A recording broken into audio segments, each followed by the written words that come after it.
Boa noite. Gostávamos de começar os apontamentos destes minutos com esta pergunta. Os espíritos desencarnados interagem mesmo connosco? O que é que acham? Ninguém ajuda? Quem acha que sim pode pôr o braço no ar? 50%. Eu não vou perguntar quem se abstém. Mas pronto. As pessoas podem dizer isso por várias razões. Por experiência própria ou porque observaram isso em alguém. Mas o importante, nós vamos ver, não é propriamente considerar a influência que eles possam ter connosco, mas a influência que nós podemos ter no meio que nos cerca, não é? Os factos ensinam que os espíritos não são de maneira nenhuma nem deuses, nem semideuses, como se pensava na antiguidade. Na própria Bíblia, Jeová, que é tido nas religiões como sendo Deus, não passa de um espírito guerreiro, não é? Que, teoricamente, favorecia as tribos de Israel face aos seus inimigos. Portanto, espíritos são pessoas. Existem pessoas melhores, pessoas piores, pessoas como eu. Existem muito tipo de pessoas e os espíritos são a mesma coisa, porque nós somos espíritos com um corpo material e os espíritos desencarnados são espíritos sem corpo material, mas com um corpo espiritual, que não é nada de diáfano, tão diáfano como nós pensamos. Na dimensão espiritual é ainda algum tipo de matéria e é perfeitamente consistente como o nosso corpo material. É por isso que, através dos trabalhos da mediunidade, nós encontramos gente que partiu, às vezes, há décadas para a vida espiritual e acha que continua na vida material, porque tem, de facto, um corpo espiritual que acham que é o corpo material, até despertarem. No livro dos Espíritos de Allan Kardec, na questão 459, ele pergunta: influem os espíritos em nossos pensamentos e em nossos atos? E os espíritos respondem: muito mais do que imaginais. Influem a tal ponto que, de ordinário, são eles que vos dirigem. Isto está num contexto que é explicado e, se entendermos só por este extrato, tiramos ilações erradas. Eles influem e nós ouvimos-nos a maior parte das vezes como se fossem pensamentos nossos, porque isso traz uma grande vantagem, que é nós não prescindirmos da nossa capacidade de decisão. Se vier guia espiritual pela mediunidade e a gente conseguir ver e ouvir e dizer: olha, faz isto e não aquilo, de quem é o mérito? É de quem ouve ou é do guia espiritual? Isto é para ver se estão a dormir. É do guia espiritual, porque não é uma opção do próprio, não é? A gente não tem que ouvir mais alguém só porque é espírito desencarnado. Às vezes mais vale ouvir mais espírito encarnado. Por exemplo, os filhos é melhor que eles, são mais as mães, não é? Sobretudo na adolescência. Não acham? Será mais sensato. Então, são eles que vos dirigem. Está ali nas palavras. Não nos dirigem propriamente. Eles colocam-nos um leque de opções e nós tomamos, sem sabermos que eles interferem, a nossa própria decisão. É isto que faz sentido. Embora nós não nos demos muitas vezes conta disso, e às vezes até a gente gosta de sacudir para o lado do livre-arbítrio, a verdade é que é uma das grandes conquistas dos milénios da nossa evolução. Porque é a ferramenta que nos vai permitir, através da tentativa e erro, quanto mais não seja, os próprios robôs da inteligência artificial aprendem também por tentativa e erro, portanto a gente consegue um pouco mais do que isso. Nós vamos sedimentando algum tipo de verdades relativas, algum tipo de sabedoria própria. E, mediante a aquisição desses conhecimentos, nós vamos abrindo o leque das nossas possibilidades. Bem, vamos mudar de slide, senão não respeito o tempo, mas eu vou respeitar. Então, os espíritos interagem connosco, é verdade. A gente pode acreditar ou não, mas é a lei da natureza. A gente pode achar que nada disto é verdade, mas chega a hora, a lei funciona e isto acontece. No entanto, quando a interferência dos espíritos encarnados, se existe, é prejudicial, chama-se, em linguagem espírita, obsessão. É claro que existem, a maior parte das influências que nós recebemos dos espíritos desencarnados são de amigos espirituais, interessados no nosso progresso espiritual, mas isso não é obsessão, certo? Mas há coisas que parecem levar-nos à conclusão altamente provável de que alguém está sob uma obsessão grave e, afinal, podem ser meros surtos psicóticos, porque existem as duas coisas. Eu trouxe aqui a capa deste livro, lançado este ano pela Federação Espírita Portuguesa, da doutora Gláucia Lima, uma psiquiatra de Lisboa, em que ela, no capítulo 23, que é um número muito fácil de fixar, 23, sabem porquê? É o dia que eu faço anos. No capítulo 23, na página 146, ela fala de um caso de síndrome vasovagal. Eu nunca tinha ouvido falar nisto, não é a minha área, mas quem quiser aprofundar tem várias situações que nós diríamos que parece algum tipo de transe mediúnico transtornado e afinal não passa de um surto psicótico. E ela diz também, na página 64, que os indivíduos que sofrem processos obsessivos são tão responsáveis pelos mesmos quanto os seus obsessores, pois permitem a sintonia necessária para o desenvolvimento da obsessão. Está tão bem dito que eu não estraguei, copiei e trouxe, mas mais à frente vamos perceber porquê. Tudo se rege, no fundo, por afinidades. Ensinam-nos os amigos espirituais. Quando a gente anda na escola e estuda o magnetismo, ou tem um brinquedo em casa que tem um ímã, a gente mete o Polo Sul com o Polo Sul e aquilo repele, não é? Mas mete o Polo Sul e o Polo Norte e aquilo atrai. Sinal contrário atrai, sinal igual repele-se. A nível da telepatia, vamos dizer assim, que existe não só entre nós que estamos na dimensão material, mas entre nós e também quem está na dimensão espiritual, o facto é que as afinidades, os sinais idênticos não se repelem, atraem-se, é ao contrário. E as emoções que fazem parte da nossa vida de sobrevivência, a teoria darwiniana é mais antiga, não é? As emoções teriam uma função de prevenir a nossa sobrevivência, a transmissão dos nossos genes. As emoções, elas despoletam sem a gente dar conta disso. Às vezes andamos em piloto automático, mais ainda quando conduzimos, não é? Então, medo, raiva, tristeza, alegria, amor, aqui mistura um bocado de sentimentos e emoções, vai dar tudo ao mesmo. Somado e dividido, a média é igual. A gente percebe que quando se sente algo, está a enviar ao espaço determinado tipo de energias, que é que a gente vai chamar a isso, não é? E elas saturam-se de recursos afins idênticos e não vão só para um lado, elas retornam, não é? E na medida em que nós nos enraivecemos mais vezes, na medida em que nós nos atemorizamos mais vezes, até daquilo que não vai acontecer, não é?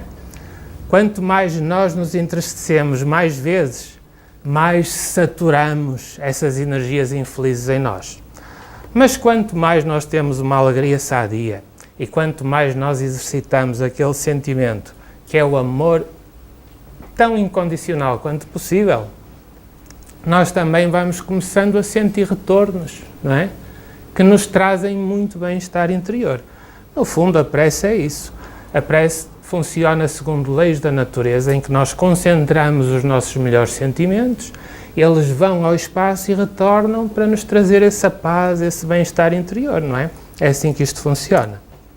Então, para desbastarmos aquilo que trazemos hoje sobre o tema, a gente pesca na internet assim umas imagens, mas elas não têm autor, o que é uma pena. E não é justo. Mas a imagem está tão bem conseguida que faz jeito em termos didáticos, não é? A maior parte das obsessões que nós temos resultam por mera afinidade. Os interesses são os mesmos, as práticas são as mesmas, os pensamentos são os mesmos e há essa atração. E quanto mais nós nos habituamos a hospedar esse tipo de situações, mais se intensifica a obsessão. É um bocado como se nós estivéssemos a pintar uma parede com uma cor difícil e a gente passa uma camada por cima, aquilo não fica grande espiga, não é? A cor de baixo ainda se vê. A gente manda outra mão em cima da parede, aquilo já ficou melhor, mas ainda se vê que há outra tinta por baixo. E vai outra vez por cima até que aquilo, nem que tenha um palmo de espessura de tinta, há de ficar tapado, não é? No fundo, quando nós intensificamos maus pensamentos, já que estamos a falar da obsessão, que é aquilo que nos é a experiência mais próxima, confesso, nós vemos que quanto mais repetimos, mais se incentiva esse tipo de situações. Daí a gente tem que ficar esperto, não é? No Evangelho, Jesus fala: orai e vigiai. Estar atento, não é? Não é andar em piloto automático. E essa habituação acaba por trazer incidências mais tarde ou mais cedo do ponto de vista orgânico, no corpo físico, do ponto de vista psicológico e até com grandes interações no corpo espiritual. Então, se nós formos ao capítulo 23, estão a ver outra vez o 23? Eu vou pô-lo ali a aparecer, que é um número fácil de fixar, sabem porquê? Podia estar alguém distraído. Viram? Está pequenino, mas está lá, capítulo 23 do Livro dos Médiuns. Allan Kardec, depois de muito estudo e muita pesquisa, resolveu classificá-las em 3 tipos de obsessão. A obsessão simples, que é aquela que todos nós temos. Ter um mau pensamento põe-nos sob a alçada de uma pequenina obsessão. A gente põe o pé na obsessão e tira o pé se quiser, ou então fica lá. Não convém, não é? É muito fácil de resolver porque nós sabemos o que está a acontecer, temos informação, é fácil retirar. Outro tipo de obsessão um pouco mais grave é a fascinação. Acontece muito, ou mais até, com pessoas que estão a educar a mediunidade ou a desenvolver a mediunidade. Por exemplo, na psicografia, na escrita mediúnica. Às vezes há médiuns desavisados que não estudam, que acham que pelo facto de ter alguma interação com os espíritos desencarnados não precisam de estudar. Vão estudar para quê? Então o espírito diz o que eles precisam saber, não paga livros, não paga IVA, não paga nada, não é? Tem que se pôr finos, porque há muito aldrabão no plano espiritual. Passa por espírito sábio e afinal são pseudo-sábios. E ainda não arranjaram melhores horizontes para eles e gostam de se encharcar em termos de conduta com aqueles desavisados que os ouvem, não é? Quando nós temos o metro, não precisamos de deixar de o usar, não é? Existem casos ainda mais graves de subjugação, que Allan Kardec descreve no Livro dos Médiuns. A hospedagem dos pensamentos, dos sentimentos infelizes foi tão frequente e tão demorada que o obsidiado tem mais dificuldade em sair dessa obsessão. Mas nenhum mal dura para sempre. Mais tarde ou mais cedo, esse nicho de experiência, para uns e para outros, vai se resolver. O problema da influência entre os espíritos mal intencionados e os bons espíritos, na interação que têm connosco, qual é? É que, enquanto os espíritos mal intencionados não querem saber do nosso livre-arbítrio, querem impor-nos os seus caprichos, os espíritos esclarecidos respeitam a nossa iniciativa, o nosso livre-arbítrio e as nossas opções, certo? Podem não partilhá-las, mas não nos incentivam ao erro, o que já é muito bom. Há um soneto que eu li quando era jovem, já vai há um tempo, que nos fala que nos ilustra um soneto, que nos ilustra de uma forma fantástica os quadros da obsessão por afinidade. É de um poeta desencarnado, Honório Armão, através da psicografia prodigiosa de Francisco Cândido Xavier, que também não caiu do céu, teve que trabalhar muito por isso, não é? Então, o poeta começa assim: alcoólatra vampiro alça a boca de balde, ébrio desencarnado, a hedionda sede aguça, ispe dos lábios lambe e escancara a dentuça, tateia ao vidro em vão do frasco verde e jalde. Rápido, caça alguém no remoto arrabalde, alcoólatra encarnado encontra-lhe refuça, A goela que se inflama, enrubesce e empapuça, como a sacar de si mais cedo que a rescalda. Agarra-se o vampiro ao bêbado por entre as vértebras do peito e as vísceras do ventre, toma-lhe o braço e o corpo e estala a língua bronca. A dupla bebe, e às tantas, na calçada, cai de borco no chão, estira-se largada, delira, geme, dorme, espolinha-se e ronca. Fantástico! É um soneto para levar para a imortalidade. Então é assim, dá para perceber, eu já li isto milhentas vezes, para mim, dá para perceber que há alguém que está alcoolizado, não é? Toxicodependente, encarnado, tem que consumir, a dependência orgânica cobra, tem que consumir, não se quer desintoxicar, até ver, tem desencarnado que mantém a tendência, não é? A dependência psicológica, e não tem como beber com o corpo espiritual. Então procura por afinidade alguém com a mesma sensação e por empréstimo de sensações satura o seu vício, não é? Muito bem. Outro tipo de obsessões são aquelas de natureza kármica. Nós temos uma memória muito curta, porque o cérebro do corpo físico funciona como aquelas válvulas de bicicleta que eu tinha quando era miúdo, às vezes avariavam, não é? E o ar começava, a gente dava a bomba de manhã, ao fim do dia o pneu já estava meio vazio, mas de manhã, quando a gente acordava nas férias, ia encher o pneu à bicicleta e às vezes punha assim cuspe na boca da válvula para ver se as bolinhas cresciam. Se tivesse ar a sair, as bolinhas cresciam. A válvula avariou. Então, como o cérebro do corpo físico funciona como uma válvula dessas, às vezes avaria bem reminiscências de vidas anteriores. Mas, graças a Deus, em nossa defesa, a válvula costuma funcionar mais ou menos bem. A gente não tem memórias de vida passada. Mas se nós andássemos, por exemplo, para trás, só para falar aqui da Europa, não é? Eu sei que há coisas mais recentes, mas vamos um pouquinho só mais para trás. À Segunda Guerra Mundial, que foi há pouco tempo, não é?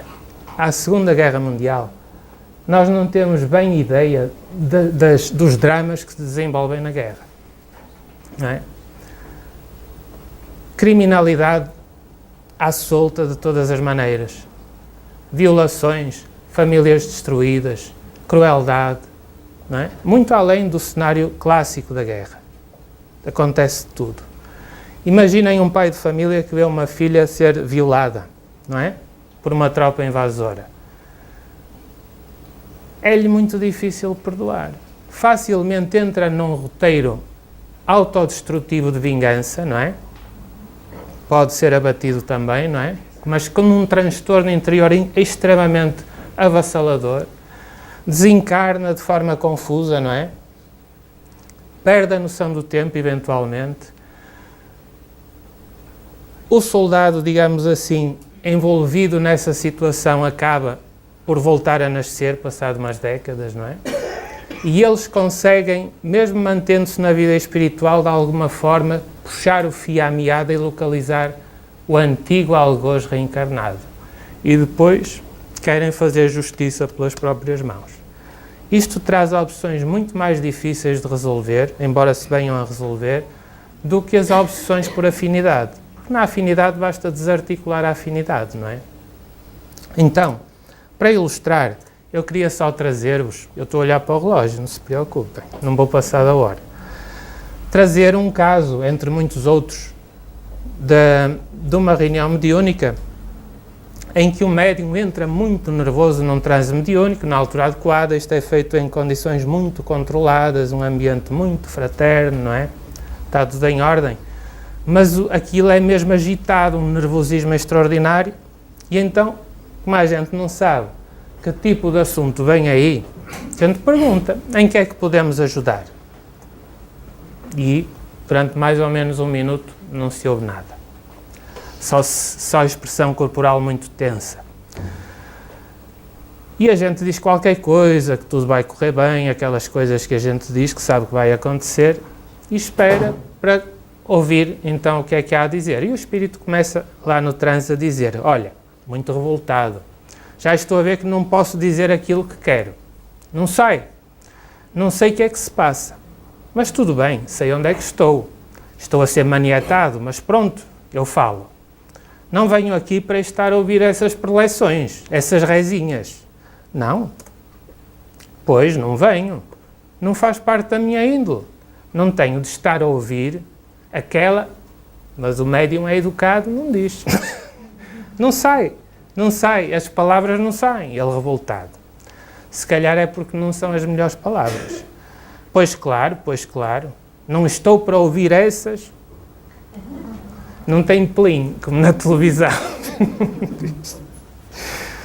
Olha, então o que gostavas de dizer mais? Que é para ver se percebemos o que é que se passa. E então ele acha que deve explicar, dentro das condicionantes, aquilo que vai na alma dele. Eu sou uma pessoa lesada. Querem chamar-me obsessor? Chamem-me obsessor. Sou vingativo? Sou vingativo. Sei que a vida não é propícia à vingança, porque acima de tudo acredito em Deus. Mas ainda tenho o punhal espetado no peito, entre aspas, não é? E vocês sabem do sofrimento das vítimas. Devem tolerar-nos e respeitar-nos porque somos vítimas. Nada de defender só aqueles que sofrem as consequências do que fizeram. E ele diz, eu vim hoje aqui acompanhando alguém, não é? É claro que, não sei porquê, tive logo esta autorização desta casa para poder vir aqui falar. Acho que não devo apontar ninguém, mas sou vítima, há muitos anos. Não perdoo, nem perdoarei, assim com a facilidade com que as pessoas querem que perdoe. Não posso perdoar. Ainda tenho o punhal espetado no peito. E já estava a repetir, não é? É natural que tenhas essa dificuldade. Na nossa experiência, sabemos que quando somos vítimas de um sofrimento, em alguma vida anterior, provavelmente causamos algo idêntico a outrem. Depois, a lei de causa e efeito, e diz ele, não maltratei ninguém como fui maltratado. Sabes que temos várias vidas, não sabes? Pelos vistos. Ele diz qualquer coisa, não tenho grandes vagas de coisas antigas, não. Ele não se lembrava do passado, como é óbvio. Então, olha, não falo por ti porque não sei se, na tua situação, não estaria como tu, percebes? Não foi da boca para fora. É verdade. Pois, isso é que é reconhecer, pois, mas isto quebrou a sinceridade, não é? Mas tenho aprendido, com aqueles que sabem mais do que eu, que perdoar liberta o coração. É, mas isso de perdoar, lembras-te do que Jesus disse quando Pedro perguntou, Mestre, quantas vezes terei de perdoar? Será até 7 vezes? A brincar disse-lhe, não digo 7 vezes, mas 70 vezes 7 vezes. Eu nenhuma perdoo, diz ele. Achas que Jesus não tem razão? Tem razão, visto por uma ótica de pessoas evoluídas, para quem é fácil falar. Mas descendo ao meu nível, não é? Como digo e repito, ainda trago o punhal espetado no peito. Como é que posso perdoar? Isto dói. É difícil, mas sabes que vais conseguir fazer isso. Aceitarias que fizéssemos uma prece juntos? Não vim aqui para essas coisas. Não vim aqui para amolecer. Não é para te amolecer, é para que te sintas melhor. Quem é que pode andar tanto tempo assim nessa situação desgastante? Eu sou uma pilha de nervos, diz ele. Pudera. Andas a arrastar isso tanto tempo, com que necessidade? Tens de ultrapassar. É o punhal que não me larga. Não é ele, é o punhal. Não me larga. Vivo amargurado com isto. Como é que vou esquecer?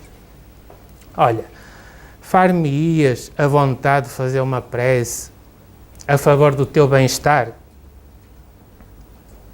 E ele faz uma pausa. Da minha paz pode ser. Sabes que não te desejo mal nenhum, não sabes? Claro, e vice-versa. Eu não vivo nesse mundo. Houve ali uma troca de gargalhadetes rápido. Agradeço-te a oportunidade de fazermos uma prece. E diz ele, pela minha tranquilidade podes fazer. Então a gente, como está envolvido por espíritos muito bondosos, não é? influenciam e a gente sente mesmo um campo de bem-estar, de um amor extraordinário. E isso, de alguma forma, agita, não é? Mexe com eles. E faço uma pausa para que isso dê efeito, não é? E ele então diz, espontaneamente, e vou-te dizer uma coisa, é mesmo isso que quero, estou cansado. Se fosse contar os anos que já ando nisto, já me perdia. Os muitos anos que andaste não são nada diante da imortalidade para seres feliz. Diz ele, estou cansado. Agora que estou a provar aqui esta calma, acho que tendemos para aí. Não adianta contrariar. Deus é amor. Diz ele, tenho que engolir isto tudo. Não sei como. Vais perceber que a vida é mais complicada do que julgamos. E quando achamos que estamos a fazer justiça pelas nossas mãos, estamos a complicar. Não penses nisso. Tens aqui amigos que te desejam todo o bem do mundo. Há algum deles que se dirige a ti? Os amigos espirituais, não é? Que controlam a reunião. E ele observa e lá interage rapidamente com eles. E então diz, acho que tenho de mudar de posição. Ou seja, eles ajudam se ele mudar a posição, não é? Estou assim, não vai ser fácil. Vou ter de me afastar disto tudo. Não sentes nesses nossos amigos uma bondade a que não estamos habituados? Diz ele, eu sei o que é que tenho que fazer.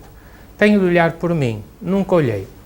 E se tiver agora esta hipótese, mas tenho de mudar de região, sair daqui para fora, para não estar a olhar para as pessoas. Como nós vemos, são pessoas comuns, como nós.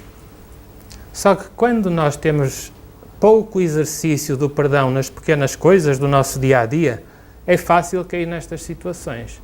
E perdemos-nos às vezes durante décadas e décadas, durante muito tempo. É muito fácil nós querermos fazer justiça pelas próprias mãos.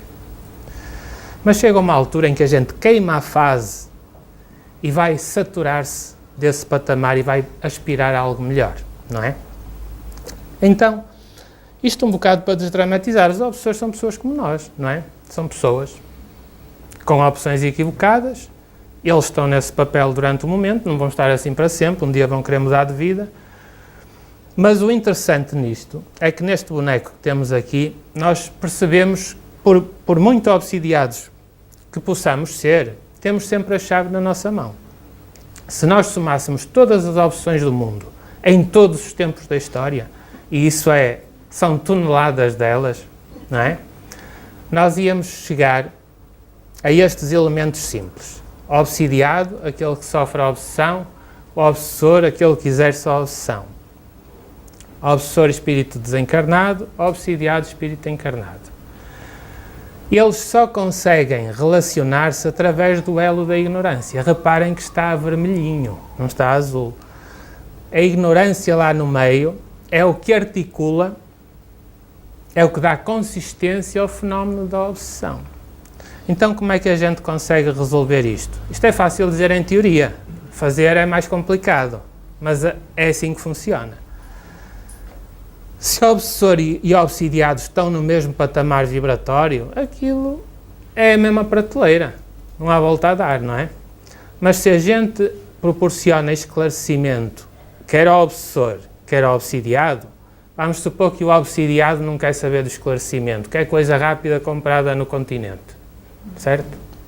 Não quer trabalho próprio. O obsessor fica esperto, se calhar já está não sabia o que é que havia de fazer à vida, não é? Já quer mudar de vida, aproveita o esclarecimento, aplica e aumenta a sua capacidade vibratória, deixam de ter patamar de inter-relação. Mas depois há outros obsessores que podem estar também naquele patamar vibratório e se o obsidiado estiver disposto a isso é como o araldite, não é? Aquilo cola. Então a solução é nós vermos que se proporcionarmos esclarecimento ao obsidiado e ele aproveitar, não é? Ele aumenta a capacidade vibratória e o obsessor vai deixando de ter alçada sobre ele, não é? Então ali está, esclarecer com interiorização. O que é que isto quer dizer? Não adianta a gente saber. Teoria não serve grande espiga. Mesmo que seja muito boa a teoria não é? Muito refinada, uma teoria da excelência, realista, não é? Sensata, esclarecida, se não for interiorizada, não produz efeitos, não é? É como ter uma vacina para uma doença na prateleira e a gente não quer ser picado. Quer que ela funcione à distância, não é? Por Wi-Fi. Tem que picar, se for o caso, tem que picar, não é? Tem que andar. Então a gente tem muito boas ideias, muito boas aspirações. Mas como é que nós podemos aspirar a ser felizes se gostamos de cultivar a nossa hortinha de tristezas? Não dá. A gente há de cansar-se de cultivar a nossa horta dessa vegetação, certo? Quando se cansar, começa a plantar outra coisa. Causa e efeito. Tudo funciona em relações de causa e efeito. Tudo o que nós sentimos agora foi resultado de uma causa que determinámos antes. Não é? Quando as causas são indesejáveis, vamos dizer assim, produzem-nos efeitos que não são bons para nós. Mas nós temos talento para perceber como é que isso funciona e substituir as causas. Andamos há milénios nisto, mas a gente está a fazer progressos. Não acham? Eu acho que estou. Não queiram conhecer-me há 200 anos. Até davam a curva pelo largo. A gente vai melhorando, mesmo sem saber. Então, a fatalidade dentro da obsessão é de se resolver, é de se melhorar, não é? E a oportunidade é da aprendizagem. São nichos da experiência para todos nós. Só para terem uma noção, em 457 casos desta reunião mediúnica registados, só 7% dos espíritos que se manifestaram em necessidade eram obsessores. Podiam vir mais obsessores, mas só vêm os obsessores que estão na fase de dar a volta. Os outros é perder tempo, há mais quem possa aproveitar. Estão a perceber? Mas estão a ver quem... Já é qualquer coisa, 450 casos, não é? Só 7% é que eram obsessores. Portanto, estas coisas vão se resolvendo. Agora vou terminar. E vou pedir ajuda a Mateus, não é nenhum futebolista, foi ao evangelista, Mateus, que nos fala deste poema que Jesus terá dito sobre amar os inimigos. Isto parece loucura, mas isto é lei da natureza mesmo. Tendes ouvido o que foi dito, amarás ao teu próximo e aborrecerás ao teu inimigo.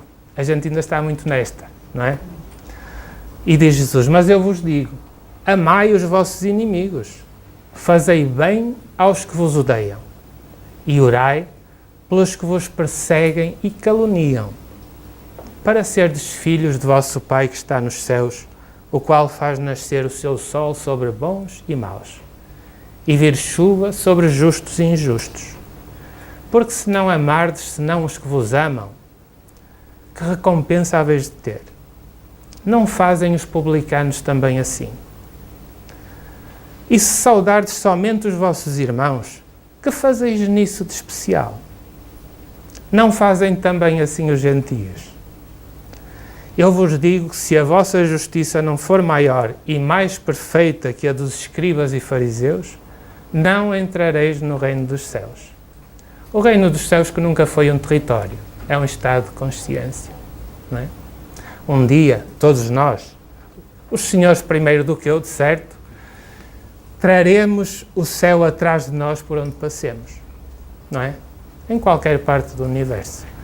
Eu agradeço a paciência celestial com que escutaram, era só isto que eu tinha para dizer em 30 minutos. E portanto, espero que tenha tido algum proveito. Para mim teve, que a gente quando fala também é para nós.